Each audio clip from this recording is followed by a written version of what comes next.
scientists, led by Professor Martin Collingwood, are looking to Titan, the moon of Saturn, as a potential new home for humanity in 2048, when Earth is overpopulated and plagued by violent conflicts.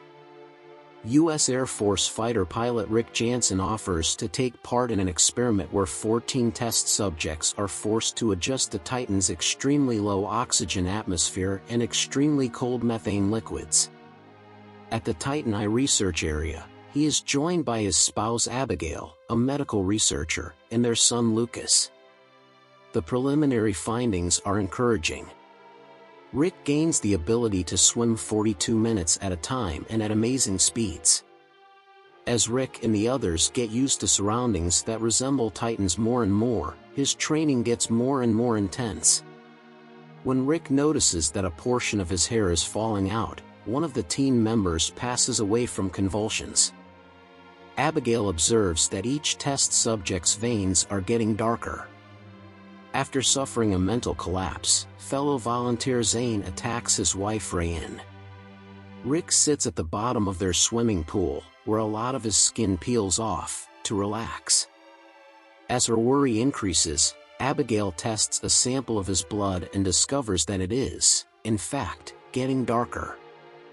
Rick had surgery on his corneas to adjust the Titan's low light levels. Abigail confronts Collingwood about Rick's adjustments when he later experiences issues, but he withholds any information. Rayanne is instantaneously killed as Zane has another manic breakdown and tosses her through a window. Police from the military shoot him to death. Abigail enters Collingwood's office covertly after robbing Rick of his key card while she is visiting him in the hospital. In an attempt to produce Homo titanians, the next human species, she reads records of autopsies of the many test participants who died, finding that their DNA had been infused with animal DNA. In a NASA conference, Collingwood faces criticism for forcing evolutionary experiments without sufficient justification or moral considerations, and he faces the danger of having his business shut down. When Abigail challenges him on the same matter, he acknowledges to both her and Rick that he has no idea what the subjects who are still alive will ultimately turn out to be. To completely prepare for Titan and adjust to his new senses, Rick voluntarily undergoes extensive surgery. He and Tally, the lone other test subject still alive, finish training and transforming into Homo titanians.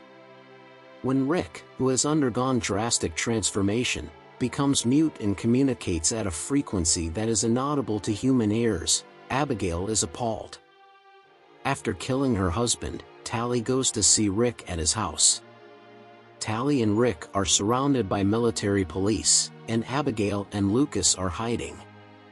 Before Tally is slain, she murders a police officer, and Rick then kills a lot more people with ease. Rick realizes what he has become and runs away from Abigail and Lucas when they approach him. The military searches for Rick, but Abigail locates him on a hill they frequently jog. They are arrested when the military shows up. When Abigail awakens, Rick's newly developed incompatibility with Earth's atmosphere has left him in serious condition. Abigail is compelled to administer a chemical solution to him, which erases all of his memories and functions similarly to a lobotomy. But in reality, she gives him a safe saline solution, which lets him get away.